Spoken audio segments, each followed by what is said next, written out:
this is a different animal when you get to the playoffs. Randall the drive, pulls up, puts it in, and it's Bedlam here at the goal. Big finish for Julius Randle. Knicks get their first playoff victory in 8 years.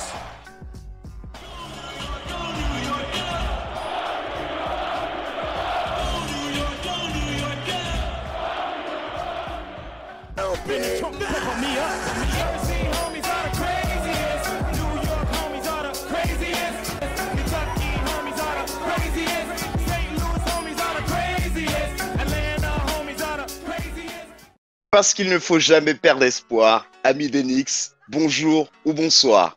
C'est toujours avec un énorme plaisir que l'on vous reçoit pour ce nouvel épisode de The Knicks Episode.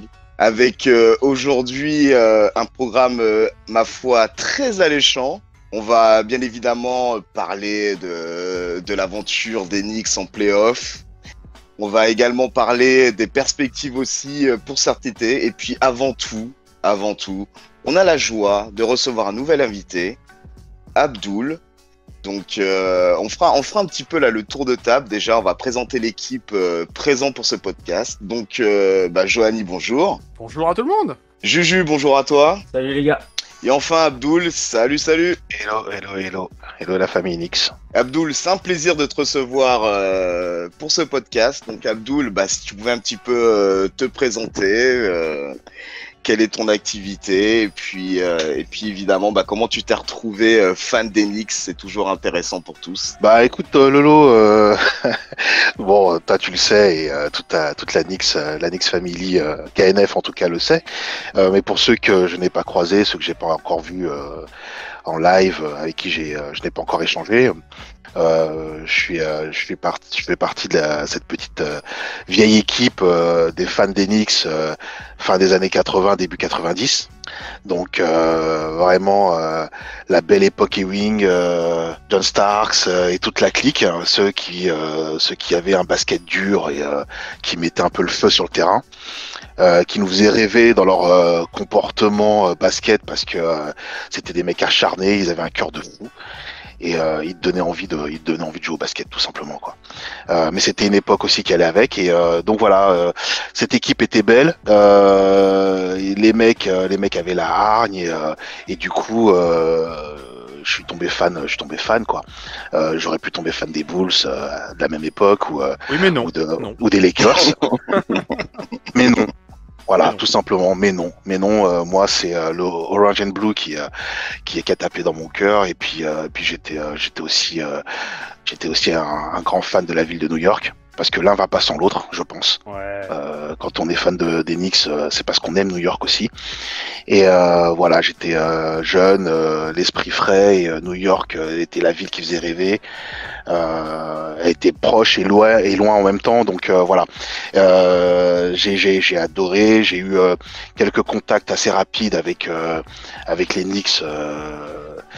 Dans mes petits voyages à New York et donc du coup dont un mémorable où j'ai croisé, alors c'était pas l'équipe A, c'était pas les stars de l'équipe, mais sur un des terrains, donc à l'époque ils étaient venus à Harlem et voilà, t'avais 2-3 joueurs des Knicks et du coup tu vois quand t'as 19-20 ans, tu vois ça, c'est bon quoi, t'es refait à vie quoi. T'as choisi ton équipe, c'est bon quoi. C'est terminé. Là, t'es fan à vie, et puis t'as une ambiance de fou. Les New-Yorkais, ils te font vibrer, et puis c'est fini quoi. Et puis tes enfants, s'ils sont plus fans des Knicks, tu les répudies direct. Voilà, pensez à tous les pères de famille qui ont des fans de Steph Curry ou Exactement. des Brooklyn Nets. Quoi. Je te dis ça dans le fun. Je pense à mon fils qui justement est fan de Steph Curry et je crois qu'on s'entend pas. Question génération. Voilà, donc voilà pour la partie Knicks. Et depuis, je les lâche pas. Bon, j'ai eu un petit moment de flottement comme tout le monde, hein, où la famille prend un peu le pas sur tes activités de fan et autres. Mais tu gardes toujours un œil et puis après ça se rebooste. Tu repars et puis après tu croises le chemin de petits gars qui eux aussi sont fans. et tu te dis, je suis pas tout seul au monde. Et puis tu croises tu croises aussi le chemin d'une association, non? Ouais, exactement, ouais. Je croise des gars qui s'appellent la Knicks Nation et Knicks Nation France, et tu te dis, ouais, t'es pas tout seul. Et voilà, et puis on se croise dans les petites activités, justement. À l'époque, c'était à Aubervilliers, là, Oups. À l'époque, on a l'impression qu'on parle d'une époque qui est très lointaine, mais oui, la vie avant Covid. Ouais, parce qu'avant le Covid, on avait des activités, donc. Ouais. Ça reviendra, donc voilà, ça reviendra. c'est pas si vieux, mais voilà, ça te remet un petit élan et tu vibres avec toute une bande de potes, et là tu repars à fond, quoi. Donc ouais, j'étais content de croiser la Knicks Nation Family. Donc du coup, t'es là, t'es prêt à revendiquer ton amour des Knicks malgré tout, malgré que l'équipe ne performe pas. Mais tu ça, restes un c'était fidèle. avant aussi. Ça, c'était avant, parce que maintenant, l'équipe. Hein, Là, je ne parle que d'une vieille époque. de défaite, mais ça fait partie du passé, tout ça, maintenant. Ouais, je ne parle que d'une vieille époque où c'était dur. C'était dur. C'est-à-dire que tu étais une fan des Knicks et tout le monde te regardait, même tes potes les plus fidèles. À un moment, on te disait, mais il faut que t'arrêtes là. Non, les gens te demandaient pourquoi, quoi. Pourquoi? Il fallait se justifier. Mais bon. C'est quoi ton problème? Il faut que t'arrêtes. Donc, le basket peut faire souffrir. Le basket peut faire souffrir. Ouais, tu peux perdre des amis. Tu les vois autrement, tu vois. Tu te dis, on est censé être des fidèles jusqu'au bout, mais et là, tu te rends compte qu'en fait, non, les mecs te tournent le dos, quoi. Dans la détresse, ils t'achèvent. Ah là là. Voilà, c'est pour ça que si la CANF existe, hein, parce que ça permet de se soutenir mutuellement dans notre période Exactement. Là, j'ai brandi une bannière et j'ai expliqué à tout le monde que j'étais pas tout seul. Et là, maintenant, on allait vous en faire voir de toutes les couleurs. Et en tout cas, vous allez en prendre du orange and blue. Et voilà, grâce à la KNF, les petites activités, donc les rencontres basket et puis les viewings. Et je parle même pas des voyages. Voilà, ça fait revibrer le cœur. Et puis on est reparti à fond, quoi, fan des Knicks. Et puis là, je te parle pas de cette année de folie. Cette année de folie où c'est voilà, quoi, t'es inespéré. Et puis t'es même pas, on est dans les étoiles là. On attend encore l'année prochaine. Mais en tout cas, cette année, on a eu ce qu'on voulait et c'est l'essentiel. Donc voilà un petit peu pour moi, les gars. Ouais, de toute façon, vous avez bien compris que Abdoul fait partie du board Knicks Nation France, donc c'est toujours un plaisir de pouvoir justement monter ces différents projets ensemble. Et puis comme tu le disais très bien, le fait de pouvoir partager cette passion avec tous dans des années qui n'étaient pas terribles, là c'est la seule année où vraiment on a une équipe compétitive parce que l'association maintenant 5 ans, là c'est la 5e saison. Donc voilà, c'est vraiment un plaisir déjà d'avoir des personnes investies autour du projet et puis également tu animes également la partie Instagram de Knicks Nation France aussi. Ouais, j'allais en parler, mais comme on est deux là-dessus, toi et moi, et donc je fais un peu l'homme de l'ombre sur Insta. Donc aujourd'hui, on te donne un peu de lumière. Ouais, vous me mettez en lumière. Je vous remercie. On voit le visuel sur Instagram. Aujourd'hui, on a la voix. On a la voix d'Abdoul, qui ne connaissent pas. Donc, on est très content de t'accueillir sur cet épisode un petit peu de fin de saison. Mais je suis sûr qu'on te retrouvera très bientôt sur d'autres épisodes, ça c'est certain. Bah écoute, c'est comme tout, tu prends goût et puis une fois que tu commences, t'as plus envie d'arrêter, hein, c'est ce qu'on dit. Et puis il en sait quelque chose, Laurent. Mais c'est kiffant, donc et puis on est ensemble, donc dès qu'on partage un peu, qu'on échange, qu'on se taquine un peu sur le sujet, voilà, c'est toujours plaisant et c'est toujours mieux que d'être dans son coin à radoter et à bougonner. Et là on peut se parler, on peut échanger, on peut se parler de choses qui vraiment nous définissent un peu, tu vois, tout ce qui est autour de l'amour des Knicks. Et moi je trouve ça génial. Donc ouais, c'est cool de pouvoir en parler avec vous maintenant. Et puis bien sûr, dès que l'occasion se représente, je ne refuserai plus. En tout cas, voilà, c'est un plaisir vraiment de t'accueillir là, sur ce podcast, Abdoul. Maintenant, on va rentrer un petit peu dans le concret, les gars. Les Knicks, en play-off cette saison. On attendait ça depuis 2012 là. Ça fait un petit bout et on a beaucoup vibré. Alors on a essayé justement de vous retranscrire un peu toute cette ferveur là, tout autour du Garden, autour des Knicks, toute cette hype qui est montée crescendo via nos différents canaux, hein, Twitter, Facebook également, sur Insta, bien évidemment aussi. Quelques vidéos également sur YouTube sont disponibles. Et voilà, moi j'aimerais un petit peu avoir votre ressenti sur ce parcours des Knicks, donc qui s'est terminé sur une défaite 4-1 face à Atlanta au premier tour. Donc je ne sais pas qui veut se lancer en premier, juste pour donner un petit peu son ressentiment et son ressenti du moins. Et voilà, comment vous l'avez vécu chacun de votre côté. Je sais pas, Juju, si tu veux te lancer. Déjà kiffant de retrouver nos Knicks après tant de saisons hors playoff. Une grosse ambiance, une ambiance de dingue à New York. Je pense que tout le monde l'a vu. Les joueurs, les observateurs, les fans, c'était un plaisir incroyable. Les adversaires aussi. Ouais, une ambiance de folie, ouais. Une ambiance de folie au Garden.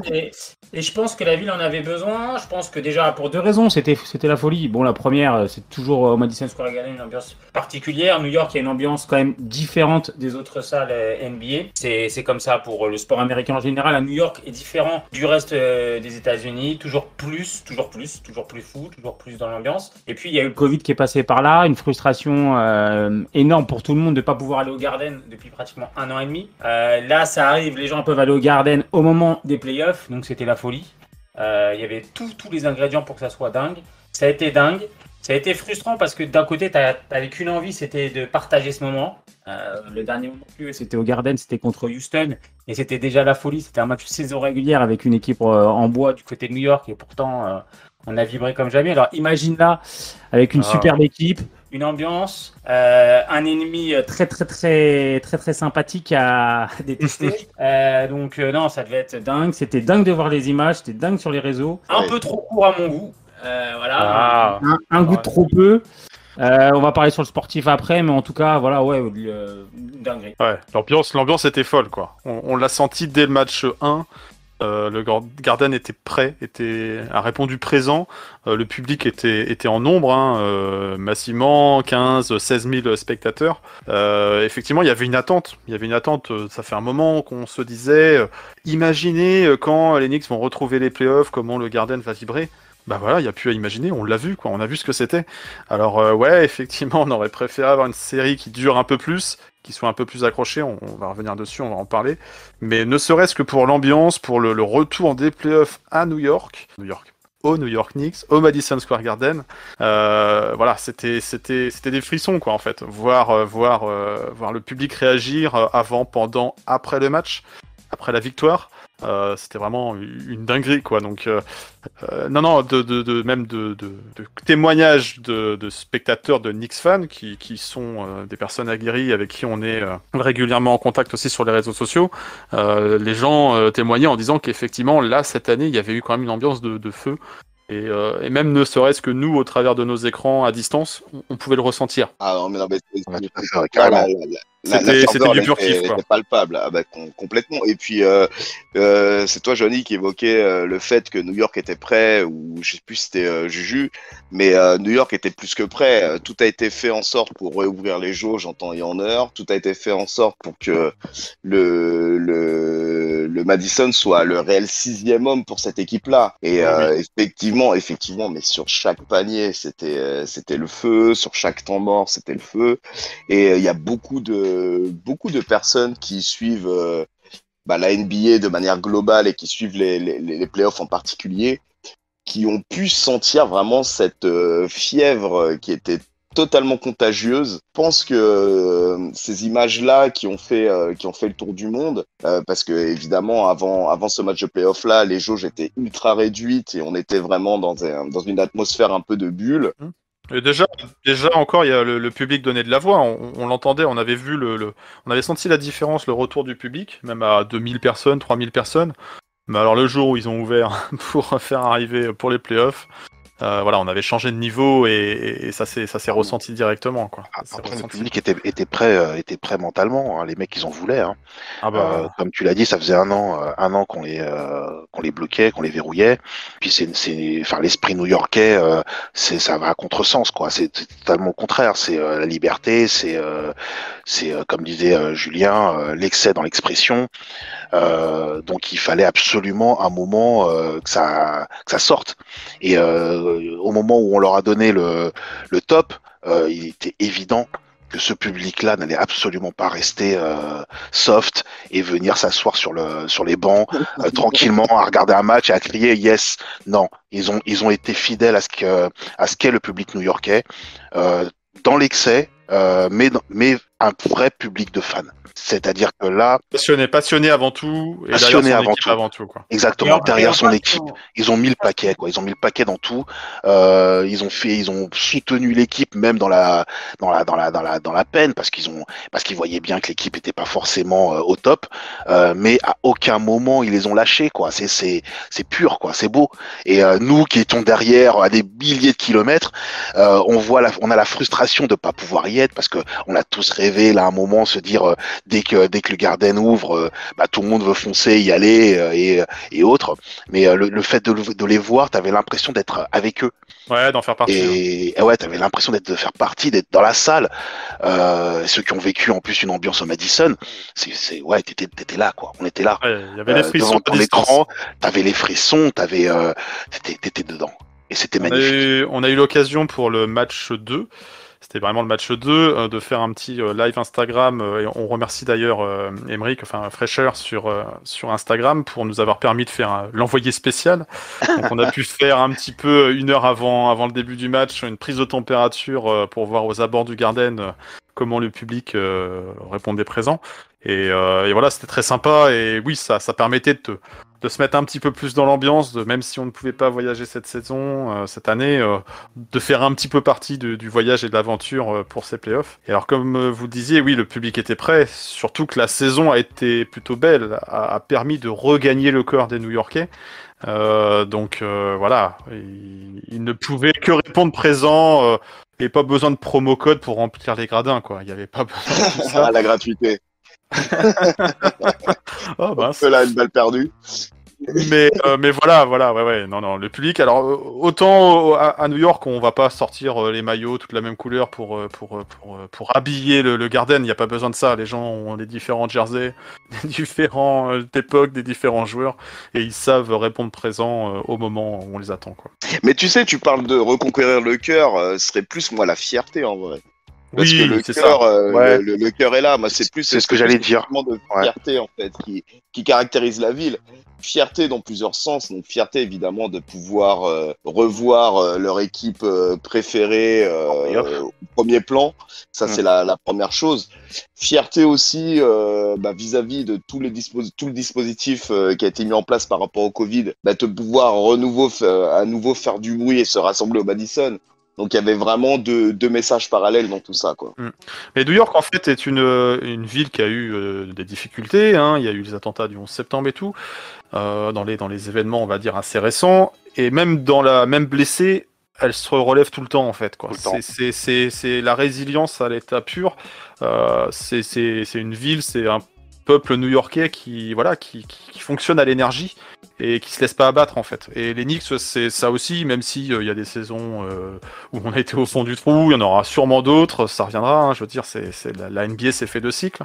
Et ben voilà, le fait de se relever, de redevenir conquérant, c'est ce qui caractérise New York. Donc là, il y avait la parfaite adéquation entre le public et l'équipe, et c'était top. C'est aussi ça qui caractérise un peu la fanbase des Knicks. Hein. C'est que les mecs sont des purs New-Yorkais, et même quand l'équipe allait pas bien, ils crachaient pas dessus. Ok, c'est pas grave, l'équipe va pas bien, mais on attend, ça va, ils vont revenir. Et jusqu'au bout, les mecs ils y croient, quoi. Et ils tournent pas le dos à l'équipe, et même quand il y a des moments, on a vu, hein, ces dernières années, hein, c'était pas, il y avait des choses vraiment discutable. Hein. Malgré tout, les mecs étaient là, quoi.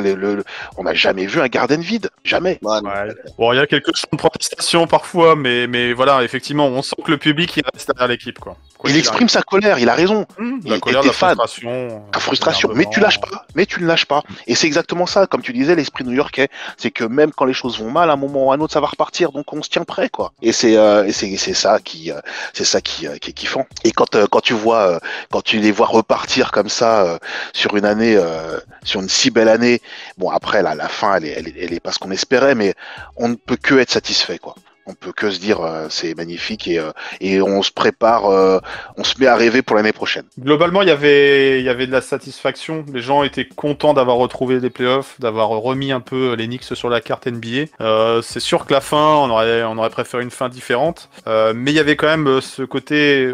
On est content de retrouver cette équipe, de retrouver ce niveau aussi. Donc ça permettait, on va dire, de faire un peu mieux passer la pilule sur l'élimination tout de même en Mais playoff. les playoffs, c'était qu'un bonbon en plus. Au début de saison, on a déjà 10-20 fois, on est pronostiqué avant-dernier de la Ligue. On finit quatrième de la conférence Est. Alors après, j'ai vu des gens qui étaient gourmands, qui disaient on se choque, on n'assure pas, je suis dégoûté. Voilà, on peut être déçu de la manière dont on s'est fait taper 4-1. Face à une équipe qui est plus forte que nous, qui est construite pour être plus forte que nous à la base à l'intersaison, qui a mis du cap space là où nous, on a été plutôt mesurés, où nous, on n'a pas pu avoir les pièces qu'on voulait. Donc eux, ils ont carrément mis all-in les Hawks. Donc forcément, voilà. On oublie aussi que sur la conjoncture, nous on était sur une très bonne dynamique, mais les Hawks étaient sur une dynamique magnifique depuis qu'ils ont changé de coach. Que le talent intrinsèque des Hawks est largement supérieur au nôtre, enfin offensivement parlant en tout cas. Là, et puis ils ont fait, franchement les Hawks ont fait un super taf en défense. C'était pas forcément leur partie principale, leur qualité. Mais franchement, quand tu vois ce qu'ils ont fait, tout simplement, c'est déjà Randle, ils nous l'ont annihilé. Tu vois, le mec, ils ont dit bon, les gars, à 3 points, il y a un mec à l'extérieur qui ne lâche pas, et à l'intérieur, ils lui ont foutu Collins et à tour de rôle Capella, donc ils ne pouvaient pas rentrer à l'intérieur sans avoir 1 ou 2 mecs sur le rable. Et à l'extérieur, ils n'ont pas laissé prendre la confiance à 3 points. C'est pas Stephen Curry, on l'a déjà vu toute la saison. Randle a un shoot à 3, mais il faut pour ça qu'ils se mettent en confiance, qu'ils se mettent du rythme. C'est pour ça que sur les 3e, 4e cartons, on est souvent en feu et il augmentait son scoring. Là, on l'a bien vu. Le gars était jamais en rythme, jamais en confiance. Il refusait shoot à 3, il savait pas trop quoi faire. Donc, ils nous ont plié Randle. Randle, quoi qu'on en dise, c'est quand même. Enfin, il a fait une super saison, personne n'a critiqué, mais ce que je veux dire, c'est notre plaque tournante. Donc à partir du moment où tu bloques la plaque tournante, le problème c'est que derrière Barrett, on va pas lui tomber dessus. Le gars, il a fait une saison, premier step-up, c'est les playoffs. Il arrive en playoffs, il a un mur en face. Tu vois, on a vu Derrick Rose, lui, c'est pas ses premiers playoffs. Il a été plus à l'aise. Il savait quoi faire. Donc nous, on se retrouve avec des petits jeunes qui n'étaient pas programmés pour être en playoff, une équipe qui n'est pas calibrée pour ça, qui se retrouve en playoff. On avait l'agnac, on avait envie, mais Thibodeau n'a pas trouvé les armes. Et est-ce qu'il les avait aussi pour les trouver? C'est une question. Il a tenté l'ajustement, tu vois, le fait de retirer Clayton du 5. Mais bon, c'était quand même assez court. En face, quand tu vois les Bogdanovic, les Trae Young et tout ça, ça met dedans, c'est insolent. Moi, ce que je voyais sur les réseaux, c'était en gros la volonté, l'équipe de la volonté contre l'équipe du talent, quoi, en fait. Et l'équipe du talent, c'était clairement les Hawks. Les Hawks étaient mieux armés pour... Pour le coup, les Hawks, bon, on parlera de notre ami le pigeon après, mais pour les Hawks, ils avaient quand même ils ont montré une certaine hargne quand même. Ils n'étaient pas là en mode touriste non plus, et ils ont montré quand même un peu de caractère, on peut leur accorder ça aussi, tu vois. Donc nous on a joué un peu trop sur notre caractère, et puis je voudrais juste mettre une petite pièce sur Topin, qui a été moins mauvais en playoff qu'en saison régulière, tu vois. Ouais, clairement, l'attitude était meilleure. L'attitude et tout, il a montré. Après, pour le reste de l'équipe, c'était quand même trop court. Et là, on voit quand même nos limites. Je vous laisserai la parole après. Mais tu vois, sur des Bullock, sur, comment il s'appelle, Burks, qui a fait un super match, mais après, qui a été très, très moyen. Voilà, quand le niveau augmente, quand la pression est là, ça a été quand même assez difficile. Et Peyton... L'émotion était palpable. Et je pense que l'équipe, en fait, a eu du mal à gérer le côté émotionnel de l'événement. Le fait de remettre New York sur la carte et le fait d'avoir un Garden plein avec énormément d'attentes et le nombre de messages qu'ils ont reçus, tu sais, le message de soutien qu'ils ont reçu en off, les joueurs.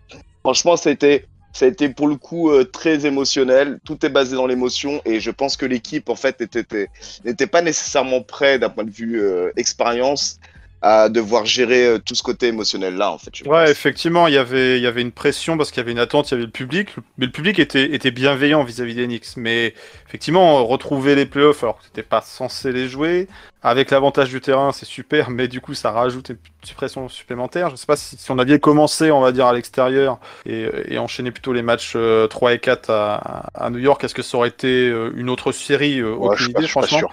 Parce que pareil, hein, Atlanta, Je suis pas sûr, parce que l'expérience, le- elle est pas énorme hein, en playoff. Hein. Trae Young, il faisait ses premiers playoffs, Bogdanovic aussi. Donc, on l'a vu sur le match 1, c'était pas folichon d'entrée de jeu. Il a fallu se remettre en marche aussi. Donc, ça a joué forcément, mais de là, je sais pas si c'est ça qui a fait qu'on a perdu nos repères d'entrée de Non, jeu. je pense pas. ils étaient juste pas prêts. Ils étaient Ouais, juste pas je prêts suis d'accord, oui. pour les playoffs.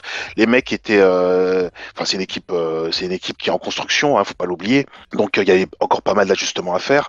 Même si on a eu du renfort là avec des mecs expérimentés comme Derrick Rose, Derrick Rose. Thompson.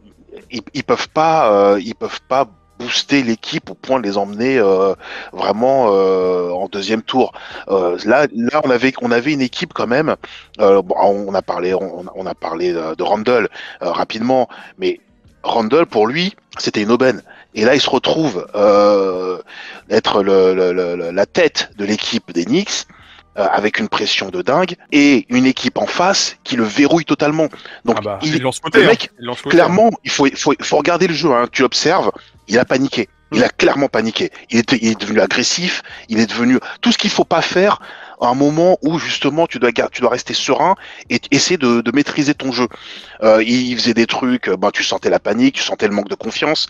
Et plus on avançait dans les matchs, et plus tu voyais qu'il manquait de confiance. Comme l'a dit Julien tout à l'heure, il prenait plus de shoot. Alors que théoriquement, c'est justement là où tu dois tenter, où tu dois te dire bon, je me mets en position et je vais shooter. Mais le mec, non, il faisait des trucs, il faisait des passes que même En tribune. ouais, enfin. Tu vois, même un Benjamin te fait plus ça, quoi.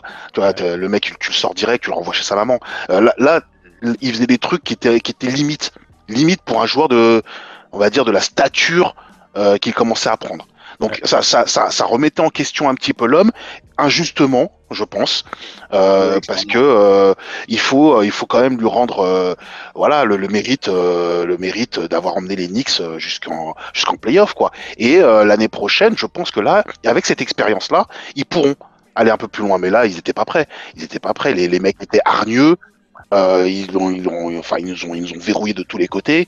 Il avait pas d'appui. Donc Voilà, c'est compliqué. Ben c'est ça, c'est en fait le fait justement de remettre New York sur la carte avec pas nécessairement un sidekick d'un niveau All-Star. Donc moi c'est pour ça que les mecs qui tombent sur Randle, bon, oui, tu peux être frustré évidemment parce que la frustration vient du fait que tu te fasses taper par le 5e de la conf, que à l'heure où tu arrives en playoff au premier tour, ben tu as potentiellement un adversaire qui est à ta portée. Ouais, alors on en avait parlé, on espérait une meilleure opposition, ça reste quand même la série 4-5, c'est la série qui se veut sur le papier la plus équilibrée, parce que c'est les deux équipes les plus proches, et puis c'était un 4-5 qui partageait le même bilan, c'est juste qu'on les avait tapés 3 fois en saison, mais dans des circonstances différentes, quoi. Donc, Pour moi, 4e, c'est un trompe-l'œil. Pour nous, sincèrement, c'est pas. tout à fait. Ouais. Je pense qu'on n'est pas calibré pour être 4e. On est heureux d'être 4e, je dis pas ça. On méritait plus une passe de 6, voilà, ça aurait été plus à l'image de niveau, quoi.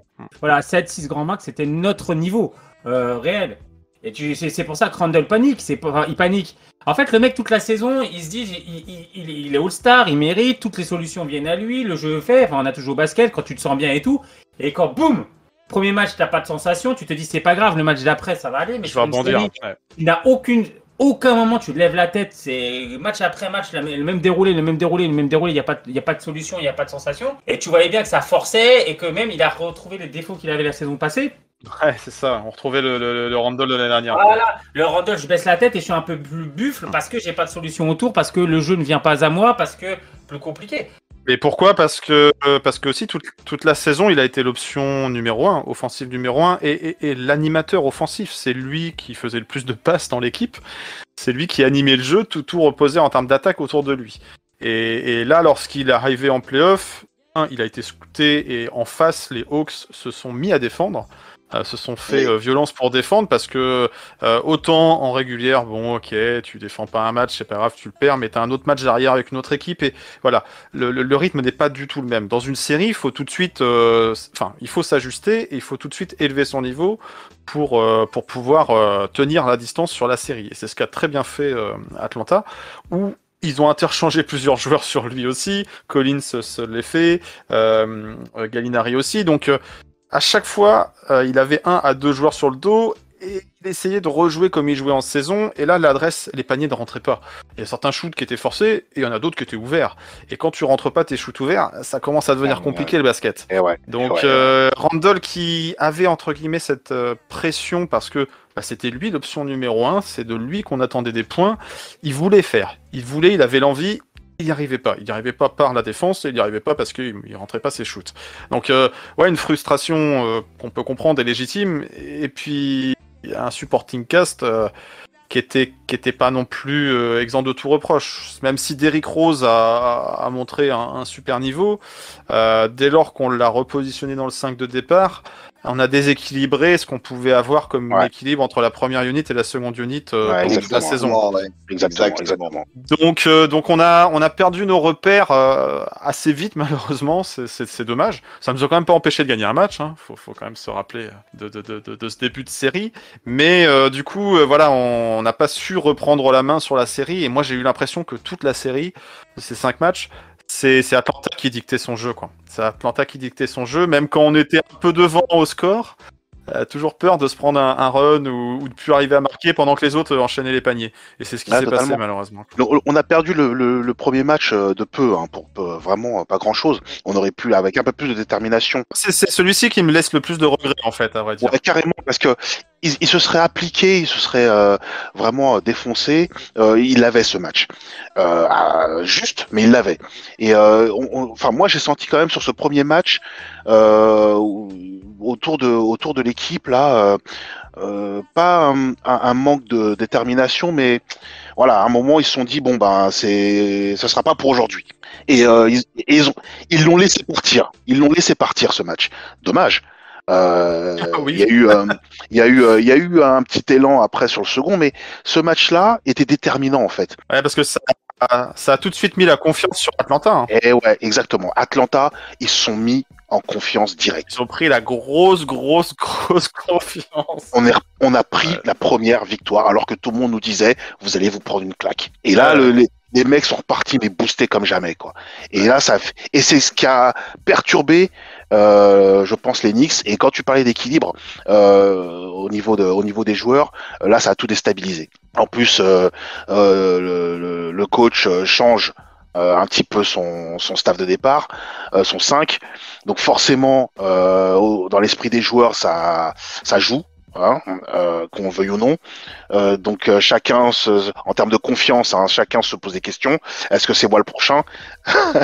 Je savais déjà que Payton était comment dire, sur la sellette depuis un moment. Beaucoup. Enfin, nous, on a suivi tous les matchs des Knicks. On savait qu'il était un peu le meneur titulaire par défaut, à défaut de mieux, et puis un peu pour préserver du Derrick Rose qui était plus utile en fin de match dans le Money Time.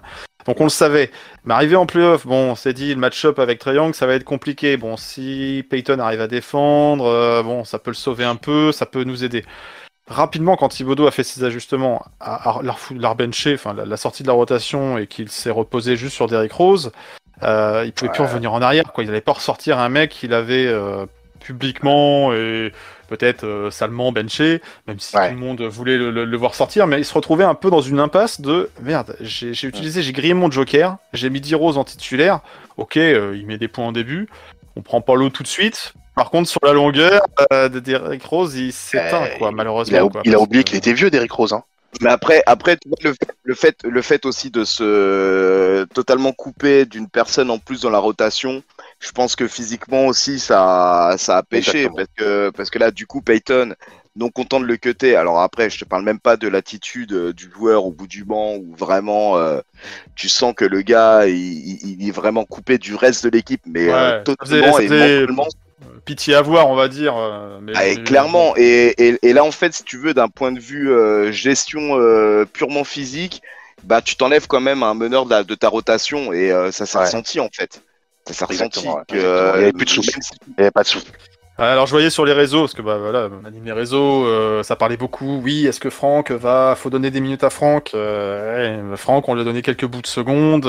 Franck, il a jamais été dans les plans du coach. Hein. Enfin, si on n'a pas compris après cette saison qu'il n'était pas dans les plans du coach, et c'est pas au moment des playoffs qu'on allait le ressortir comme par magie, un joueur qui était pas en rythme, pas en confiance. Il n'a pas été prêt. De lui dire vas-y, allez maintenant tu nous verrouilles un joueur ou tu rayonnes au niveau de l'équipe. Non, ça, il n'y a pas ce déclic, il n'y a Et pas c'est cette pas la magie. mentalité de Thibodeau, hein. En plus, C'est pas la particulièrement. mentalité de Thibodeau, c'est pas forcément non plus la mentalité de Franck. Hein. On a beau bien l'aimer, il est très gentil, mais c'est pas un game changer. Faut pas se voiler la face.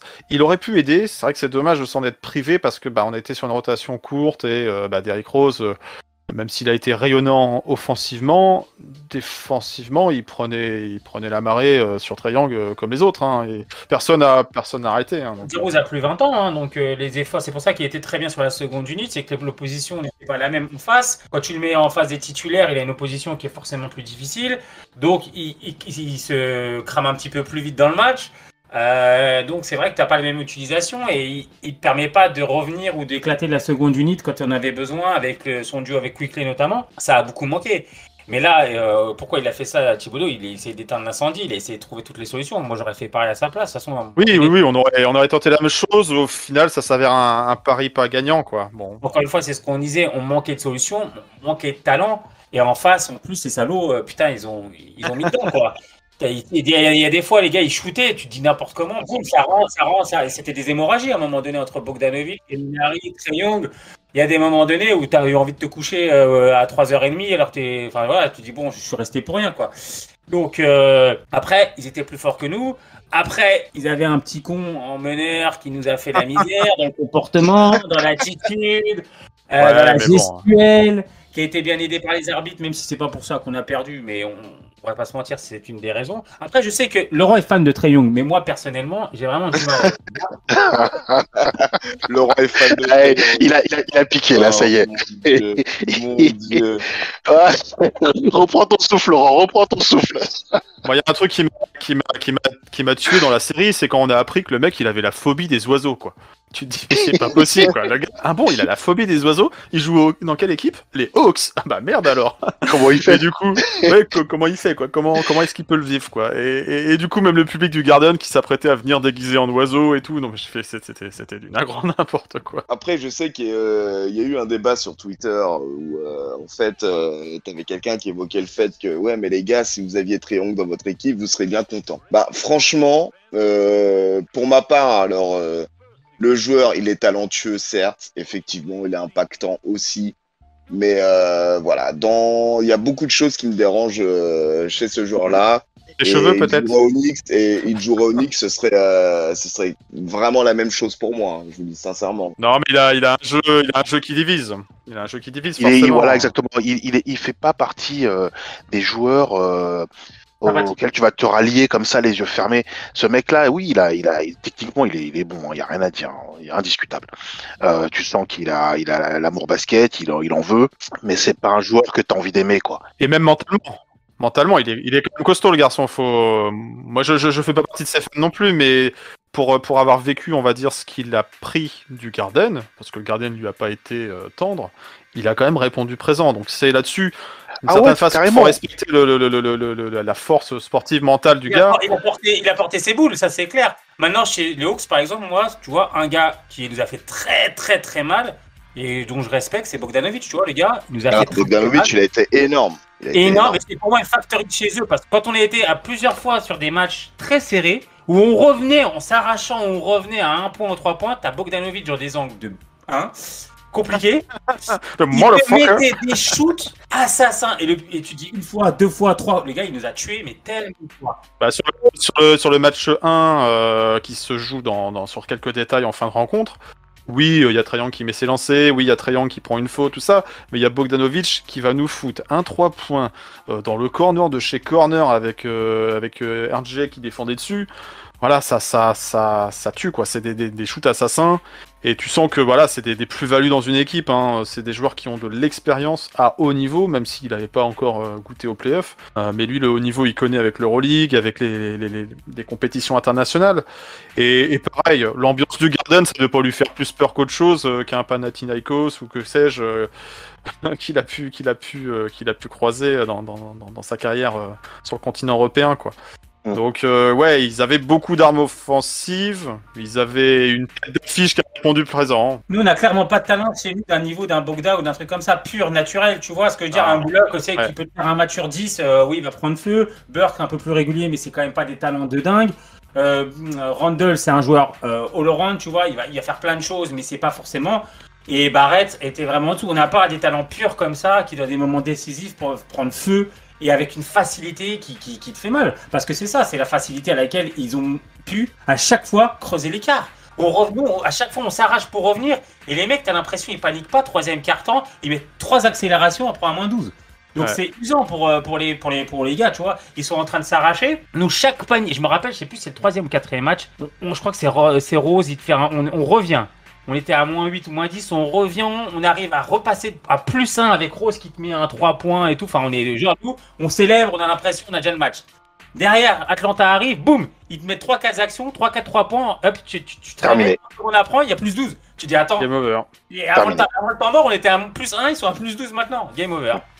Mais par contre, Juju, tu parlais tout à l'heure là du comportement des rookies, donc tu parlais d'Obi Toppin, mais nos rookies de manière générale, moi je trouve qu'ils se sont très bien comportés durant cette série. Ils ne sont pas du tout écoulés. Alors après, c'est pas par eux que tu vas faire la bascule en fait pour décrocher la victoire. Mais je les ai trouvés, plutôt corrects. Hein. Ouais, digne. Et puis tu sais, non, mais moi je suis totalement d'accord avec Laurent parce que quand on parle, ils ont jamais joué les playoffs avant, mais quand tu parles de Knox, de Frank qui étaient des rookies et tout avant, c'était pas c'est pas le même body language, c'est pas la même mentalité. Là, les gars sont dans une série où tu reviens en playoff, t'as la pression, le Weir, t'as le Garden et tout. Faut y aller quand même. Hein. Ils ont joué une grosse saison dans des conditions particulières aussi, mais ils ont joué une grosse saison. Alors ils ont pas été extrêmement transcendants ni au niveau du scoring ni au niveau du jeu, mais j'ai pas eu un des deux où je me suis dit franchement quand il est sur le terrain je regrette tant que ça. Toppin a fait des actions qui ont été importantes. Quickley a apporté son dynamisme, ses shoots, son insouciance. Donc les gars, moi on peut leur tirer notre chapeau pour une fois qu'on a des rookies qui se font pas dessus, qui assument le rôle qu'ils doivent avoir et avec une bonne mentalité aussi, tu vois, jamais en baissant la tête et tout. Et quand tu mets en comparaison, RJ, je vais pas lui tomber dessus, mais RJ a vraiment eu un problème sur ses playoffs. On l'a senti vraiment en dessous, quoi, tu vois. Je pense que la pression, il l'a subi un peu plus que les autres. Après, il a pas le même rôle, mais pour lui, tu vois, le gap était trop important, je crois, cette année. Ouais, mais c'est ça aussi. Il faut comparer ce qui est comparable parce que Toppin déjà sur la saison, il a joué que des petits bouts de match, hein, donc là, il a joué tout autant. Il s'est bien comporté, il a essayé d'être offensif, bon ok, mais il a pas non plus tout transcendé, ok, il fait des tomards, tout ça fait lever les foules, c'est très bien, ça fait plaisir, surtout que c'est un gars de New York. Quickley, oui, on peut pas lui reprocher des choses, mais non, il a pas non plus, il a pas apporté beaucoup en termes de scoring là où c'est ce qu'on attendait de sa part, donc c'est une année d'apprentissage, mais voilà, c'est pas non plus avec ça qu'on allait pouvoir rivaliser avec Atlanta. Non, après c'est l'esprit aussi, Joanie. C'est-à-dire que t'as quand même une équipe de jeunes qui quelque part montre à des mecs un peu plus expérimentés qu'eux qui vont aller, qui n'ont pas peur, qui vont aller chercher le truc, quoi. Donc quand t'as une équipe qui se ramollit, qui manque de confiance, je pense que ça a aidé dans le deuxième match, un mec comme Randle par exemple, qui commence à se poser des questions, tu voyais dans son jeu. Quand tu vois des mecs, des gamins d'arriver derrière et te booster un petit peu et voir que les mecs, malgré tout, la difficulté qui est en face, s'arrachent et se défoncent, toi t'es censé être pas leur leader à part entière, mais voilà, t'es au-dessus, voilà. Quelque part, tu te reboostes toi aussi. Tu te dis attends, si eux ils se défoncent, je me défonce quoi. Je vais pas rester derrière. Donc ça aide, même s'ils sont pas performants. C'est vrai que Toppin il a pas été plus performant sur les playoffs que en saison régulière. Hein. Il a eu un peu plus de déchets. Je dis Toppin, pardon, Quickley. Mais il est resté hargneux quoi. Il en voulait et ça a aidé, ça a énormément aidé au niveau de l'équipe, je pense. Et même notre petit Canadien là, qui pour moi et ça reste pour moi un très bon choix. Hein. Parce que dès le départ, vous savez que je le kiffe et je l'adore, mais c'est pas un mec il a pas un mental, il a pas le mental d'acier qui est nécessaire en NBA et surtout en playoff. Il a pas un killer instinct. C'est pas un tueur, mais c'est un bosseur. C'est un gentil garçon. Et les gentils garçons, à un moment, les gentils garçons, il faut leur mettre des tapes dans le cul, quoi. Sinon, voilà. Et ça l'a fait vivre, ça l'a fait bouger un peu. Tu vois, il regardait ses petits frères là, et il s'est dit, ok, c'est bon là, il faut que je me secoue. Parce que tu vois, je suis d'accord avec toi. Pour moi, RG, c'est un mec qui est talentueux quand même, mais c'est pas un Luka, un Zion ou quoi que ce soit où il y a un méga talent et la situation tout de suite il appréhende, il va passer au-dessus. On l'a vu sur sa première saison, on voit la différence sur sa deuxième saison. Je pense que RG il a besoin de digérer les choses beaucoup plus que certains talents qui eux, c'est comme ça, en moindre truc, ils glissent, tout leur glisse. Luka, Trae Young même un peu plus, tu vois. Voilà. RG c'est un mec qui est intelligent, qui bosse, c'est un bosseur. C'est un bosseur. Je pense qu'il avait besoin de prendre ce gap de playoff dans la gueule. C'est ce qui s'est passé l'année dernière avec la saison. Il l'a pris en pleine gueule. Cette année, il est revenu, tête baissée. Il a fait une il est revenu plus fort.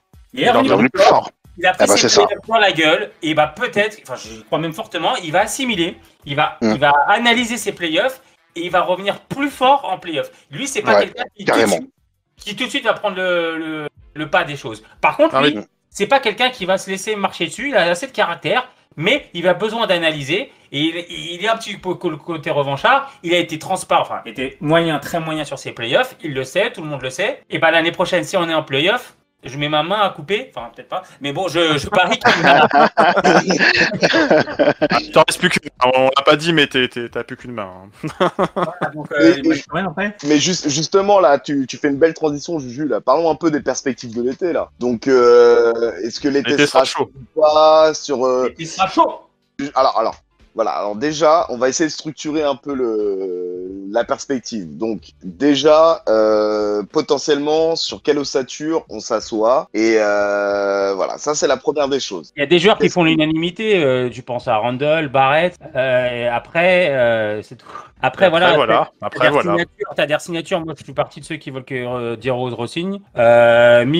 Mitch et Noël, je ne sais pas s'il faut garder les deux, sincèrement. Et après, dans les autres joueurs à signer, je vois bien un Burks selon le tarif. Ouais, parce que Burks, il va les chercher. Hein. Voilà. Après, t'as Quickly et Topin qui sont dans leur contrat rookie, donc la question se pose pas. Et puis, au niveau évacuation de la chasse d'eau, il y a Peyton, merci, au revoir.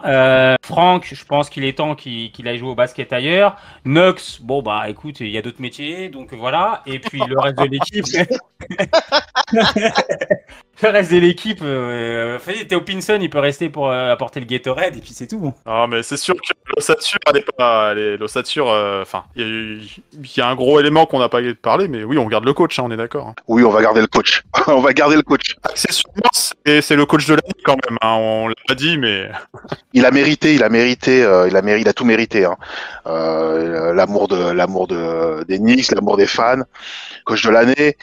Il a réveillé la passion chez tout le monde. Donc il est indiscutable. Après sa méthode, il faudra qu'il l'ajuste quand même. Hein.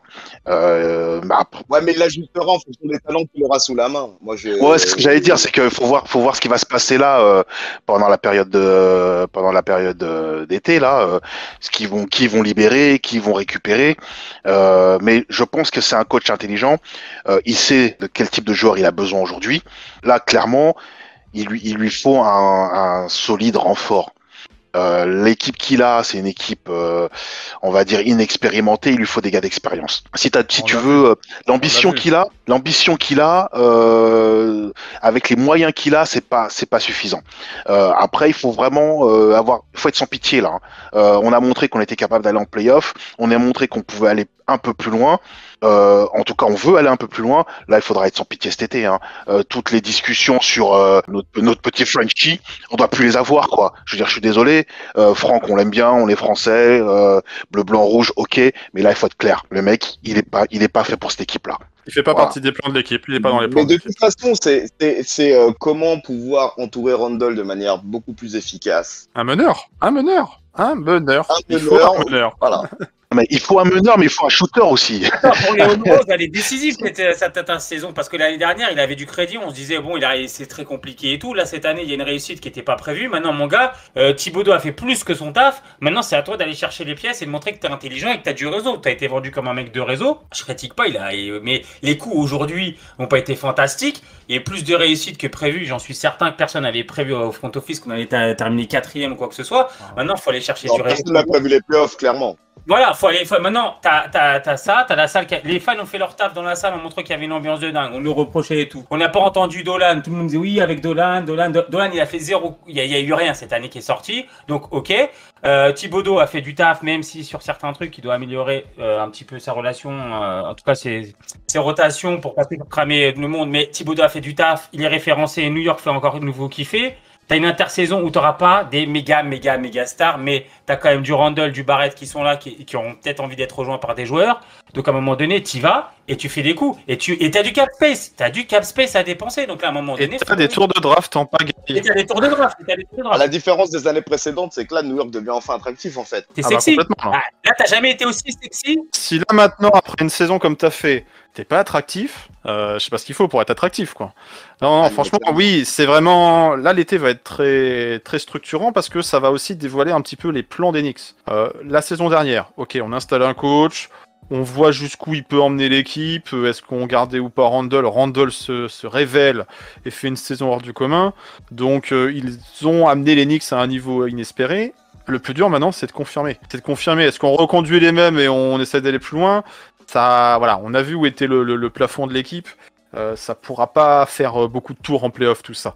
Sans parler d'atteindre des finales, mais ne serait-ce que passer un tour, on n'a pas l'effectif, la densité d'effectifs pour. Par contre, en montrant que New York c'est sympa, que ça joue, que il peut y avoir de l'ambition. Ouais, il y a peut-être moyen de faire des moves intéressants. La free agency, elle est pas folle, hein. Il y a différents noms qui circulent, mais voilà, toujours à prendre avec des pincettes. Moi, je pense qu'il y a aussi les 4 pics de draft qu'on a. C'est beaucoup trop pour un effectif comme on est, quoi. On n'a pas besoin de rajeunir à outrance l'effectif. Ça doit servir en fait de monnaie d'échange pour des équipes qui ont besoin de pics, quitte à récupérer peut-être un contrat entre guillemets toxique. Il va falloir prendre des risques maintenant pour faire passer un cap à l'équipe, quoi. Ouais, je suis d'accord. C'est là où on va voir vraiment l'ambition de l'équipe. Si on fait des petites signatures à 1 ou 2 saisons parce qu'on ne sait pas trop, c'est qu'on n'est pas encore prêt. Si on investit sur un joueur entre guillemets jeune, sur un contrat de 5 ans, voilà, ça va vraiment donner le ton de l'ambition pour les prochaines saisons, hein. Ouais, D'autant plus que les contrats d'un ou 2 ans, c'est ce qu'on a fait déjà pour purifier tout l'air post. On a fait ça, tout à fait, ça permet d'assainir les finances et de retrouver des marges de manœuvre. Et le seul joueur sur qui on a fait un pari à long terme, c'est Randle, et il nous le rend cette année. Donc, et il leur bien, et puis c'est un pari mesuré parce qu'on lui a pas donné la blinde. Et tu sais que moi, je vais même te dire, pour moi, on est au top de ce qu'on pourrait être sexy sur le marché parce que l'année prochaine, selon ce que tu as fait cet été, si tu fais pas la même saison et que tu as dépensé un peu de cap space, t'es peut-être plus aussi attractif que là. Là, t'es attractif comme tu vas peut-être l'être rarement. T'as des tours de draft, t'as une équipe qui est quatrième, qui a fait un premier tour. T'as une ambiance, t'as du cap space. C'est très. Là, t'as quasiment tout. T'as toutes les planètes qui sont alignées. Il manque juste une grosse free agency en fait. Hein, mais bien sûr, mais après... on arrive un peu en retard sur. Mais au moins, bon, on va parler de joueurs. Moi, tu vois, après je vous laisse terminer là-dessus. Mais moi, il y a un joueur quand j'étais pas fan et j'ai réfléchi, j'en ai parlé l'autre jour avec Joe. C'est Chris Paul. Putain, il va coûter cher, mais quand tu vois ce qu'il fait comme taf, il va peut-être. Mais tu ramènes Chris Paul. Là, je sais que tu lui payes une année trop, parce qu'il sera peut-être un peu moins fort, un peu cramé. Mais si tu le payes 3 ans avec les 2 ans, avec la science qu'il a, le jeu qu'il a, ce qu'il apporte, avec lui, Barrett, Randle, tu gardes D-Rose, tu te prends l'équivalent d'un Burks ou quoi que ce soit, et tu arrives à te choper un pivot, tu as Quickley, Topin, ton équipe, elle step up direct. Alors il va tout faire, mais tu as la thune. On l'a vu partout où il est passé, il fait changer de catégorie les équipes. Hein. Donc, mais c'est pas parce que quand je vois des Kylori, non, tout ça te sert à rien. C'est de l'argent que tu vas dépenser. Ça va pas te faire step up. Chris Paul, ouais. Et je suis pas fan du joueur à la base, mais franchement, il faut le respecter. Ce qu'il l'efficacité, c'est l'efficacité, ça. Tu sais ce que tu payes avec Chris Paul. Tu sais que tu seras en playoff et tu sais que ton équipe, il va te l'amener à un autre degré et qu'il va apprendre à des mecs comme Barrett, à des mecs comme Randle. Il va leur enlever une pression. Il va nous apporter. il va en tirer de la quintessence. Et Mitch Robinson, excuse-moi, il est All-Star parce que DeAndre Jordan, il a rien de plus que Mitch Robinson. D'accord. Mais tu sais, à faire les calculs d'épicier, là, comme ça, au bout d'un moment, bah, tu te dis, allez, c'est bon. Là, t'as vraiment toute la flexibilité nécessaire pour pouvoir faire un gros move. Envoie les Moi, striptease. j'en voudrais même pas au board d'Enix de faire un gros move et de se planter, mais qu'on prenne ce risque-là. Non, il Et faut le ouais, faire. faut le prendre. Il faut bouger, quoi. Voilà, Ouais. tout à fait. Je suis d'accord, Laurent. Autant les années précédentes, on pouvait se poser des questions sur justement ces petits contrats là, machin. Tu te dis mais les mecs ils veulent aller où comme ça. Mais là cette année, tu prends un gros risque, personne te dira rien quoi. C'est parce que c'est le moment. C'est le moment où justement. Faut afficher l'ambition. Eh ouais, t'as affiché tes ambitions, t'as mis en place une structure, t'as mis en place un jeu. Les mecs, ils sont prêts à se défoncer aujourd'hui. T'as un regard différent sur l'équipe. Si tu joues pas là-dessus aujourd'hui, comprendra pas quoi. Comprendra pas que tu prennes pas ce risque, que tu fasses pas venir quelqu'un qui peut justement te booster tout ça.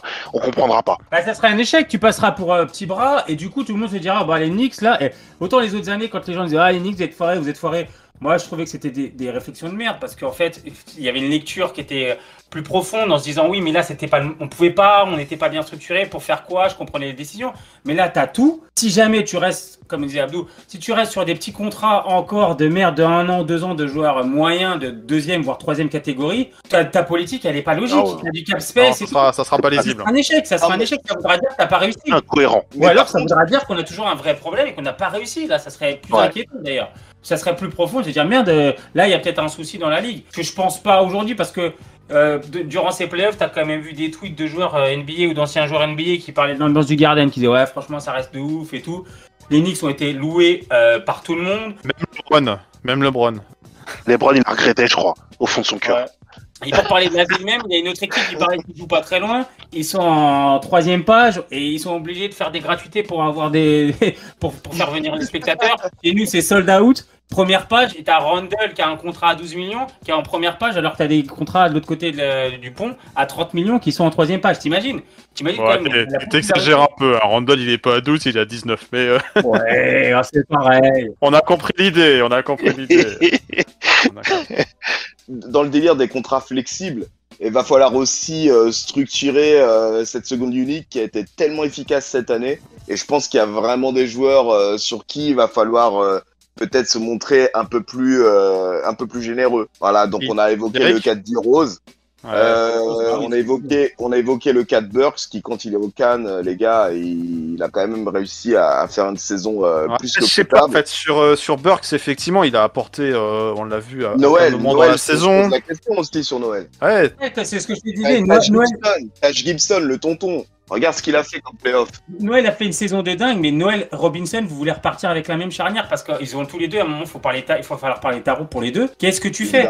Et moi, tu vois, Bullock, je suis pas pour le re-signer, ou alors si c'était en fin de free agency, que bon, il est sur le pas mieux, quoi. Voilà, tu dis bon, on te refait le même salaire et tout. Burks, je suis un peu d'accord avec Joe, il est très bon, mais est-ce que il va pas demander plus justement et croquer? Est-ce que à ce moment-là, tu le donnes ou pas? Évidemment, les gars. Et est-ce que tu le donnes ou pas, ou est-ce que pour le même tarot, t'as autre chose? Je ne sais pas, je suis pas sur le marché. Mais moi, tu vois, l'intérieur, je pense que ça va être important. C'est que Noël, je le kiffe, il a fait une bonne saison, j'en ai parlé dans l'attitude et tout. S'il est plus gourmand, qu'est-ce que tu fais? Il va falloir faire des choix, en fait. Il va falloir faire des choix, donc on l'a dit.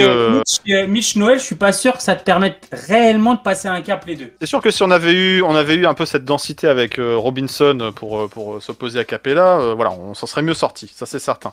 Après, c'est dommage, Robinson, il a pas pu avoir cette expérience playoff, donc il va revenir type retour de blessure, et c'est pareil, lui il arrive sur une fin de contrat.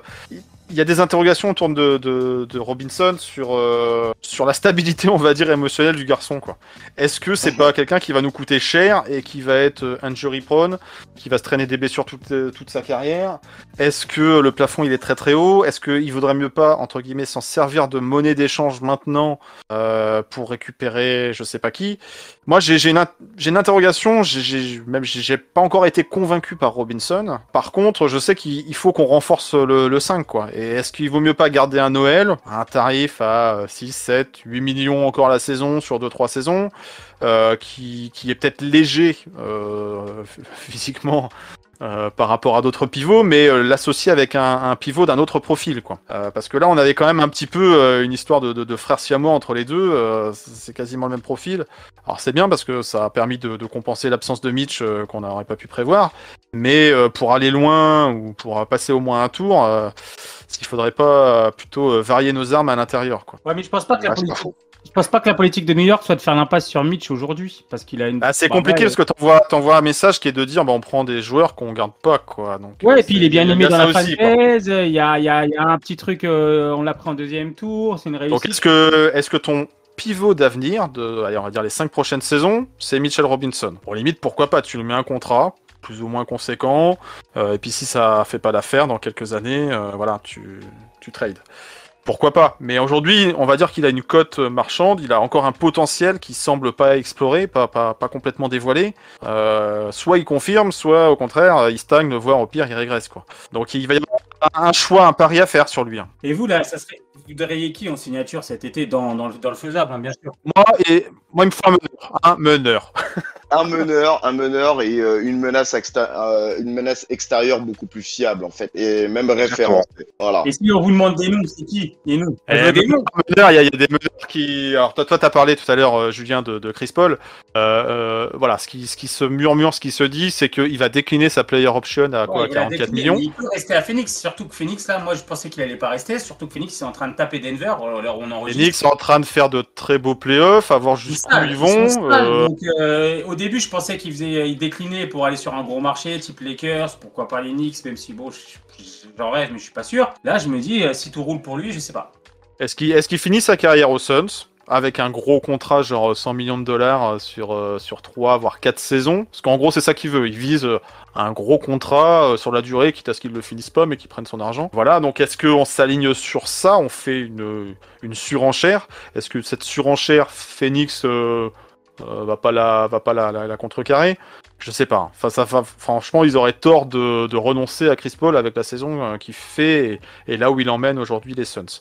Après, il y a d'autres joueurs, entre guillemets, qui pourraient se retrouver sur le marché. Il y a la situation à Boston qui a l'air un petit peu particulière. Avec Kemba Walker, Fournier. Par contre, Kemba Walker, ça coûte cher et ça n'a pas montré forcément de choses qui rassurent.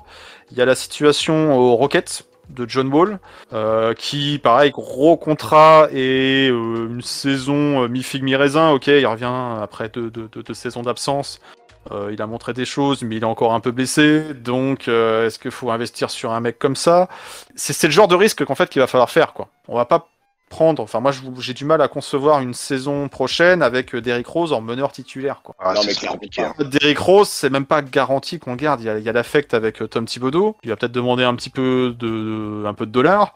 Mais il va peut-être aussi avoir d'autres équipes qui vont le draguer, quoi. Ouais, mais lui, il a envie de rester. Il est bien à New York. Je pense que ça va se faire. Ouais, mais entre est-ce que tu restes avec tonton Thibodeau à New York pendant encore 2-3 saisons? Par contre, on est d'accord, Derrick, on jouera pas le titre.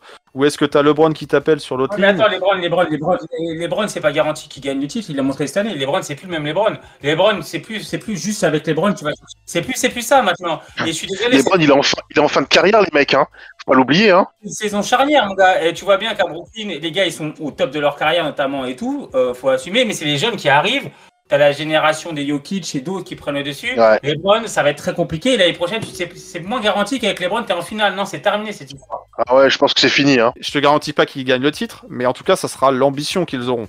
Ils vont s'afficher, non pas comme on va passer un tour de play-off, mais on veut gagner le titre. On veut revenir pour gagner. Je suis assez d'accord avec Julien. Moi, je vois pas des mecs comme LeBron aujourd'hui appeler des joueurs en disant je vais t'emmener en finale, quoi. Non, et aucun joueur censé ne va le suivre.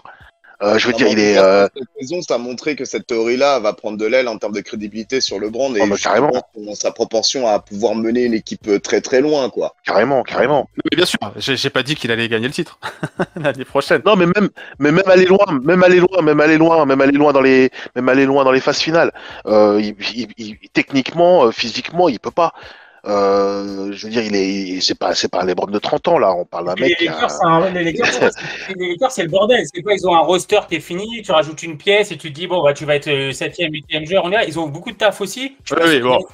La priorité. Donc c'est pour ça que je pense que Derrick Rose, il veut rester. Thibodeau veut le garder. Le public le kiffe. Enfin, moi, je me dis, il y a quand même de grandes chances que lui il reste. Tu vois. Et ça serait bien qu'il reste dans un rôle de 6e, 7e joueur. Tu vois. Exactement. Mais donc ça veut dire qu'il faut qu'on trouve un meneur titulaire. Il faut un meneur. Et les meneurs que tu as cités, à part Chris Paul, franchement, le problème qu'il y a, c'est qu'il faut prendre des risques. Mais il y a tellement de risques sur le physique là. Enfin, si tu parles de Kylo, Kemba Walker et c'est qui le dernier? John Wall. Et Damien Lillard. Et ces 3 signatures, mon gars. Tu te réveilles le matin. Est-ce que franchement t'es heureux? Tu te dis ok. Tu dis ils ont tenté un coup. Est-ce que ça va payer? Eh ben, c'est l'avenir qui va le dire. Mais tu te dis pas, et je te dis même pas que ça va nous permettre de faire un step-up. Tu vois, je me dis même pas, ouais, ça va être un step-up, il va peut-être aider à. Quand même. Si on passe de Peyton titulaire avec D-Rose en backup ou avec un John Wall, Laurie, pour moi, non. Tu vois, Laurie, pour moi, il est rincé. Il est rincé cette année. Il a toujours été physiquement difficile. Il a réussi par d'autres saisons plus jeunes à compenser son physique parce qu'il a pas une super hygiène de vie, qu'il a un peu tendance à voilà. Cette année, il est rincé de chez rincé. C'est la mauvaise bonne idée. Kemba Walker, c'est pas le même profil. Je sais pas du tout ce qu'il vaut, mais à Boston, ça a quand même été. C'est une saison un peu difficile à jauger pour lui. Ce qu'il se dit, c'est qu'il a plus de genoux. Mais... Voilà, super. Et John Wall, il a montré des brides intéressantes cette saison à Houston. J'ai pas assez suivi, mais quand même, il sort de 3 saisons, 2 quasiment out entières. Oui, puis il reste l'équivalent de 100 millions sur encore 2 saisons, donc on est d'accord. Mais c'est des prises de risque. Hein. Mais tu vois, c'est des prises de risque qui font vraiment pencher la balance. On a quand même plus de chances que ça soit de la merde que de la réussite. À côté de ça, le potentiel gros contrat qui arrive à New York n'aura pas cette responsabilité sur les épaules à porter, à savoir, faut remettre l'équipe en play-off. Donc là, l'équipe a déjà quand même une certaine dans le jeu et dans leur potentiel, dans ce qu'ils peuvent apporter, notamment défensivement. Et là, le fait de pouvoir prendre ce risque cette année, le joueur qui débarque n'aura pas cette responsabilité-là. Et c'est vrai que le poids des médias est tellement lourd, on en parle toute la saison, le poids des médias est tellement lourd sur les joueurs, notamment à New York, que là, franchement, il y a pas meilleure opportunité que de pouvoir débouler maintenant. Tu déboules maintenant, comme la pièce ajoutée. Si tu as un meneur de qualité, tu te dis que c'est maintenant, quoi. C'est maintenant parce que cette équipe-là, elle va t'attendre, déjà un peu comme le Messi. Comme le Messi? Non. Pour moi, c'est pas comme le Messi. C'est l'option numéro 1, ça va être toujours Randle. Je suis pas sûr que l'option va rester sur Randle. Je suis pas sûr. Randle, ça dépend exactement. Ça dépend qui on signe. Si tu signes une grosse structure demain, Randle il va passer en deuxième plan rapidement, parce que tout va reposer sur ce gars-là, parce qu'on va attendre de lui justement qu'il soit les épaules sur lesquelles Randle puisse se reposer, quoi. Tu vois, parce que Randle il a besoin de ça. Il a besoin de ça aujourd'hui. Parce qu'on a proposé, il y en a aucun qui peut prendre ce rôle-là, parce qu'au final, Wall, je sais pas, Laurie, je l'évacue tout de suite, mais Walker, c'est pas un mec, il l'a jamais réellement fait. Il a fait un tout petit peu à Charlotte, mais c'était quand même pas du tout la même pression, pas du tout les mêmes attentes.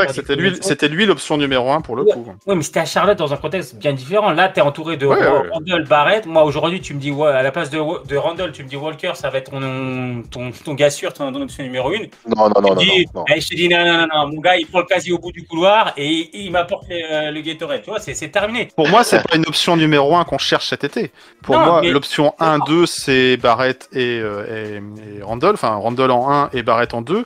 Et il faut un troisième larron, un gars d'expérience, un gars qui peut porter le ballon, qui peut shooter, qui peut défendre accessoirement, parce que c'est ça aussi qu'on cherche à New York.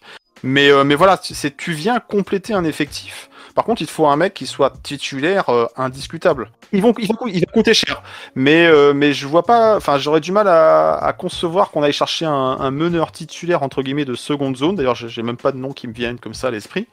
Après, il y avait aussi l'option Lonzo Ball par rapport à sa situation au Pels à la Nouvelle-Orléans, où là, lui chercherait aussi un contrat plus important, on va dire en monnaie et en durée. Mais c'est pas la même recherche. Enfin, si tu rajoutes Lonzo Ball à notre trio, on va dire, tu complètes avec le duo Randle et Barrett, c'est pas la même attente que t'as. aujourd'hui, Lonzo Ball, on sait pas ce que ça vaut en playoff. On l'a jamais vu dans ce genre de situation, quoi. Donc là où des Kyle Lowry, peut-être vieillissant, peut-être en surpoids, peut-être tout ce qu'on veut. On avait aussi des doutes sur D-Rose hein, quand il est revenu. On s'est dit bon, qu'est-ce que ça va donner. Mais c'est pas la même. Enfin, physiquement, c'est pas les mêmes joueurs. Hein. Il y en a un qui a été MVP régulière et l'autre pas non plus.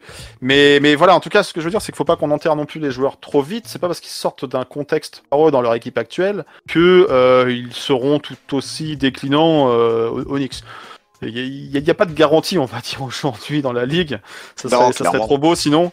Mais voilà, il va falloir faire des prises de risques. Il va pas falloir aller chercher des petits noms parce qu'on joue petit bras. Il va falloir se servir des assets, des pics de draft. Il y a un nom qui revient, c'est Kelly Oubre. Moi, quand je vois ça, voilà. Je suis pas rassuré non plus, ouais. On est d'accord. Kelly Oubre, pour une solution à l'extérieur, mon gars, il a vendu à Golden State. T'as vu les mixtapes où Stephen Curry le regardait je pense que quand il est passé de comment il s'appelle Thompson à Oubre, ça a dû lui faire tout drôle cette saison avec Curry. Oubre, franchement. C'est pareil, c'est pas un mauvais joueur, attention, il sait faire pas mal de choses, il a fait une saison correcte à Phoenix. J'ai du mal à le voir moi dans le système Thibodeau. J'ai du mal à le voir dans le système et j'ai du mal à voir ce qu'il va nous apporter en fait. J'ai du mal à voir ce que sur le terrain, comment ça peut fitter avec un Randle, un Barrett, tu vois. C'est des noms où je me dis, est-ce que c'est des noms d'agents qui sortent pour se faire mousser ou est-ce que c'est des vrais cibles new-yorkais? Il y a toujours ça, hein. Il y a je sais pas combien de joueurs, il y a plus de 500 joueurs dans la ligue, ils sont quasiment tous maqués avec les Knicks à un moment donné de la saison. Donc... Ah mais ça c'est sûr, en termes de rumeurs, là les gars de toute façon on va alimenter toutes les rubriques encore cet été, et d'autant plus que cette année on évoquait le fait que cette hype revienne du côté de New York et que de nouveau la lumière soit faite sur notre franchise. Là, il y a beaucoup de noms qui vont circuler. Les agents vont se donner à cœur joie pour pouvoir exposer leurs clients. Donc, oui, et puis pour faire monter les enchères, tout simplement. Si tu dis que t'as les Knicks qui sont intéressés, voilà. Vous êtes intéressés, vous allez mettre le prix, quoi. On a de la thune, hein, faut pas oublier. Hein. Donc nous, on peut justement, c'est ce qu'on va voir. C'est qu'on a de la thune, mais est-ce qu'on va intelligemment l'utiliser, quoi. Là, l'attente, elle est forte à ce niveau-là. Ils ont les moyens, mais est-ce qu'ils vont les mettre? Est-ce qu'ils vont y réussir cette fois-ci, ouais. Moi, je n'y crois pas trop, mais il y a la rumeur Damian Lillard. Bon, personnellement, j'y crois pas du tout. Maintenant, le joueur vient, il n'y a pas de souci. Non, mais tous les jours, je l'accueille. Je lui donne le max du max à Lillard et je le vis. Le max du max. J'ai réfléchi à quel joueur dans la balance, mais je pense que personne n'est. Non, mais après, voilà, accessoirement, il n'est pas officiellement sur le marché, même si la situation aux Blazers commence à peut-être un peu le taper sur le système, parce qu'il est loyal vis-à-vis de sa franchise, mais il gagne pas. Donc voilà, s'il y a un joueur à partir plutôt des Blazers, dans le duo, dans le backcourt, ça sera plutôt CJ McCollum que Lillard. Ouais, mais c'est pareil, tu vois, ce type de joueur-là. Ah, moi j'adore ce mec. Rooster. Ah, mais bien sûr, je le prends, évidemment. McCollum. Ah, bah oui. Ouais, on parlait pas des Lillard. Après, je vais pas mentir, ça dépend de Caro. Après, c'est sur le côté défensif où là, effectivement, tu peux te poser certaines questions. Est-ce que ça va fitter en termes de mentalité? Parce qu'après, il y a aussi une mentalité qui a été irréprochable cette année, c'est le fait que l'équipe soit totalement cohérente en termes d'adhésion dans le travail, en fait. Ouais, faudra qu'il y ait un joueur qui rentre dans le moule, quoi. Il n'y a pas eu de passe droit cette année. Même Randle, potentiellement notre franchise player, a été plus qu'irréprochable sur ce sujet-là. Donc, quand tu fais venir de potentiels starlets, ça, par contre, je pense que Thibodeau aura peut-être son mot à dire là-dessus, en fait. Il faut qu'il y ait des joueurs qui soient compatibles Thibodeau, on est d'accord, qui qui ait l'envie de se donner, se sacrifier, on va dire, un peu en défense. Mais on l'a vu, la défense était collective, donc c'est vrai que quand t'as tout le groupe qui défend, voilà, à part si tu fais vraiment ta starlet et que mais ça marchera pas, donc effectivement là le recrutement sera important là-dessus. De pas faire d'erreur de casting. Finalement, on n'a pas de certitude. On a envie que les Knicks cette fois-ci fassent vraiment de beaux mouvements dans l'intersaison. Prennent des risques. Ouais, à un moment, t'as les marges de manœuvre, serre-toi-en, quoi. Je veux dire, le cap space, ça sert à rien quand tu t'en sers pas. Donc, ça te donne une flexibilité, mais si cette flexibilité d'année en année, tu l'as et que tu ne t'en sers pas, je sais pas quelle free agency on peut attendre autrement. Et t'as envie d'avoir un peu de créativité, tu sais, je sais pas, à la draft, que Léon Rose se dise, bah moi j'ai fait tous mes tours, mais en même temps j'ai fait ce trade, ça m'a permis d'avoir tel joueur auquel on n'aurait pas imaginé, pensé, parce qu'il a été au courant que le mec voulait se barrer d'une franchise et tout. T'as aussi envie d'avoir un front office qui fait des petits coups, parce que Les dernières saisons, on a été dans l'attente, pour des raisons bien définies. Mais on a toujours été attentiste à la situation. Là, tu te dis, les gars, vous pouvez vous faire plaisir. Tu peux te faire plaisir, tu peux tenter des choses, vas-y, va au bout. On nous a vendu Léon Rose comme un mec agent, enfin c'est pas comme un mec, il était ancien agent de joueur. Ah, tu doutes encore, toi. Bah, moi aujourd'hui, je doute encore parce que je pense qu'il a eu énormément. Enfin, la chatte qu'on a eue, c'est que tout s'est goupillé cette saison, mais qu'au final, il n'y a aucun coup de fou. Chercher Thibodeau, c'est pas la révolution de l'année. Aller chercher Burks et D-Rose, c'est pas la révolution de l'année. Donc pour l'instant, il a fait que des coups sûrs, tu vois. C'est pas. Enfin voilà, c'est pas. Il m'a pas fait un coup que je me suis dit, oh le mec, franchement, il y a que Quickley. Mais Quickley, je pense que c'est même pas lui, parce que son choix, c'est Topin. Quickley, c'est plutôt les assistants qui étaient avec lui à Kentucky. Donc aujourd'hui, Léon Rose, j'ai rien contre lui, mais aujourd'hui, je me dis, tiens, c'est maintenant, vas-y, gars. Montre-nous. Montre-nous. Non, mais voilà, montre-nous pourquoi on t'a fait venir et fais-nous kiffer, parce qu'aujourd'hui, j'ai pas d'a priori négatif, mais je peux pas te dire qu'il est formidable et aujourd'hui, tu vois, je me dis, il récolte beaucoup de louanges, mais pour moi, les louanges aujourd'hui, elles sont essentiellement à Thibodeau. Ouais, il a été impactant. Il a été impactant, Thibodeau. Et surtout, il a été rassuré sur le fait que le front office ne fasse pas de panic move durant l'intersaison aussi. Hein. Donc, surtout ça, ouais. Parce que les moves de l'intersaison des autres équipes n'ont pas été spécialement payants non plus. Donc finalement. Voilà, donc je pense qu'il y a une bonne entente quoi entre le board et le coach.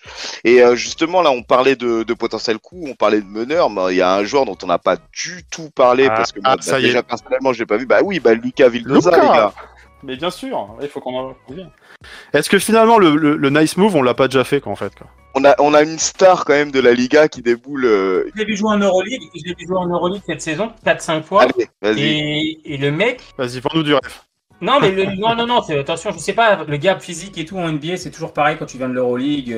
Tu vois, le petit Facunzo qui est à comment ça s'appelle, à Denver, c'est un joueur exceptionnel à Madrid. Il est bon à Denver, mais il n'est pas non plus du niveau qu'il avait à Madrid. Donc, faut pas s'enflammer.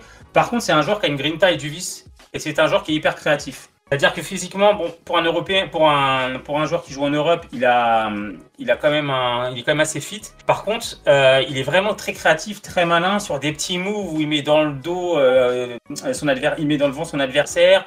Il arrive à être très vicieux, à choper pas mal de ballons en défense.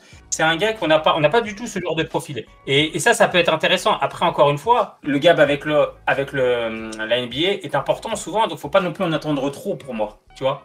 Non, mais du coup, c'est quand même un complément dans l'effectif pour la saison prochaine, parce qu'il a déjà été signé, il est déjà arrivé, il s'entraîne et tout, c'est cool. Mais c'est quand même un mouvement qui a été fait en vue de la saison prochaine. Et quand on se dit, tiens, est-ce qu'il n'y aura pas des erreurs de casting?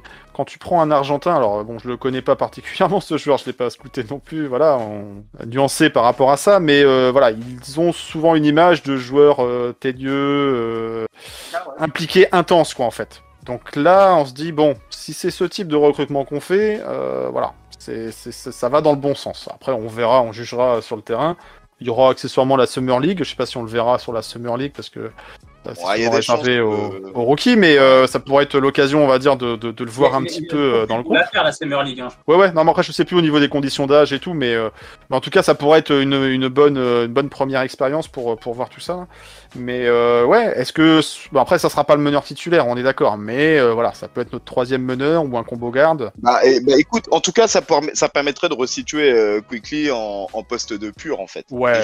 J'allais te dire qu'il peut être pas mal poste 2 aussi, le gars, parce que moi, quand je l'ai vu jouer en Europe, là, c'est pas un meneur pur. Hein. Il est grand et tout, et je le vois bien en poste 2, un petit peu... C'est un combo guard, quoi, pour moi, qui peut attaquer le cercle, qui peut driver, mais qui peut aussi organiser. Et en NBA, tu vois, c'est pas lui qui va... Après, peut-être que je me trompe, et peut-être qu'il va se révéler là-dessus, mais c'est pas lui que j'attends pour organiser le jeu et fluidifier notre jeu. Non, c'est plus un joker en sortie de banc. On attend tous un pivot titulaire un meneur titulaire référencé. Ça, c'est... Après, tu vois, c'est quand tu mets Quickley, par exemple, ce mec-là ensemble, les deux peuvent porter la balle, les deux peuvent être folés en même temps. Ça, c'est sûr. C'est ça, ouais. Tu peux de jamais savoir d'où ça va partir. Comment ça va partir, un peu comme il y avait D-Rose Quickley. Ça peut être le même style. Ça peut te dire, bon, les deux peuvent porter la balle, les deux peuvent shooter, les deux peuvent driver. Donc après, ça apporte une créativité dont on a manqué en playoff. Donc ça peut pas faire de mal. Hein. Bon, comme quoi le board peut faire quand même à jeter un petit coup d'œil sur ce qui se passe en Euroleague, quoi. Et je pense que c'est partie des petites opportunités qu'il aurait fallu saisir, parce que ce mec-là aurait été pris dans une autre franchise. Je pense qu'on en aurait parlé aussi. Donc, Non, ça peut être un bon move pour pas trop cher en plus. Donc voilà, effectivement, ça coûte rien de tenter ce genre de coup. Au pire, c'est une bonne surprise. Au pire, C'est c'est une ça. bonne surprise. Hein. Donc je veux dire, non, tentons. Mais bon, tout ça pour dire, je sais pas si on aura rassuré nos auditeurs du podcast. On n'a pas de certitude. Voilà, on a des attentes, encore une fois, sur cette free agency. Essentiellement sur le poste de meneur, parce que c'est sûrement là que ça pêchait le plus cette saison, hein, on est d'accord. Que Randle soit l'animateur offensif, c'était quand même une anomalie. Donc qu'il soit, on va dire, secondé comme il faut par un vrai meneur, et qu'un meneur d'expérience de préférence pour que, arrivé en playoff, voilà, il y a cette menace qui repose pas, cette option... numéro 1 en attaque, qui soit pas que sur les épaules de Julius. Ça va être important, quoi. Ça va être important, et ça va donner aussi un peu le ton de l'ambition de la saison prochaine, quoi. en tout cas, moi, j'ai vraiment hâte d'avoir cette perspective-là. Je suis vraiment hâte de voir l'été des Knicks. De toute façon, là, messieurs, le temps passe, mais il va falloir conclure cet épisode 14. Mais oui. On avait pas mal de choses à dire et on va s'en Déjà. garder sous le coude pour les prochains. On va faire un dernier tour de table. Bon, on va commencer par Abdul, notre invité. Dernier mot de la fin. Bah, le dernier mot de la fin, une belle année avec une équipe vraiment de rêve pour moi, qui va nous donner beaucoup on va dire d'espoir pour l'année prochaine. On attend de voir ce qui va se passer cet été, et puis on se donne tous rendez-vous à la rentrée pour mettre le feu, quoi. Et la Knicks fan, la base, mais surtout la KNF team, hein, voilà, tous nos potes de la Knicks Nation France, on est prêt aussi à relancer l'assaut avec plein de petits projets. Oh oui. On n'en dit pas plus, hein. Oh non. surprise pour la rentrée. Mais voilà, ça a été une année calme. Vous nous avez grave manqué, les gars, malgré les réseaux sociaux Et qui les nous filles. permettent de maintenir. Je dis les gars, mais c'est on va dire avec un grand G, les gars et les girls. Mais voilà, on va tout défoncer pour la rentrée. On sera derrière l'équipe et on compte sur vous. Ah, parfait. Là, c'est particulièrement alléchant.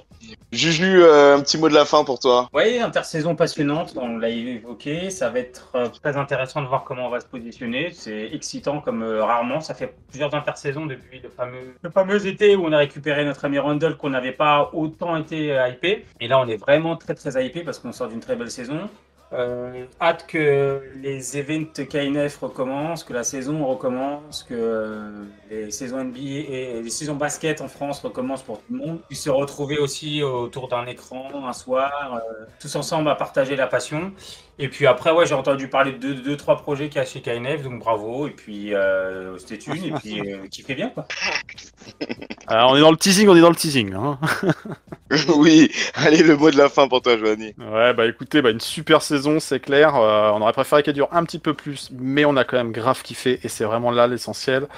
Vous nous manquez, hein, tous les adhérents, vous nous manquez. On a hâte de pouvoir reprendre les événements, mais j'ai bon espoir parce que les vaccins arrivant, les masques tombant, on est sur la bonne voie. Donc comptez sur nous pour répondre présent. On compte sur vous pour aussi répondre présent lorsqu'on va pouvoir remettre tout ça en marche. Il y a des petites surprises, des grosses surprises ou des surprises. Bref, il y a de la surprise qui se prépare. On prépare des sujets plutôt intéressants. Donc activez les cloches, les notifs, ce que vous voulez, les follow, les shares, les partages, les retweets. Il y a des choses sur lesquelles on travaille dès aujourd'hui parce que la saison elle est peut-être terminée, certains joueurs sont en vacances, mais pas nous, pas encore du moins. Donc on vous prépare des choses qui devraient vous faire kiffer pour la rentrée. Ah voilà, je pense que tu as tout dit, Joanie. Pareil, très hypé par la saison qui s'est passée du côté de nos Orange and Blue, évidemment. Frustré parce que on n'a pas pu vraiment se retrouver autour d'événements KNF, mais rassuré et confiant sur l'avenir, aussi bien pour nos Knicks que pour notre association.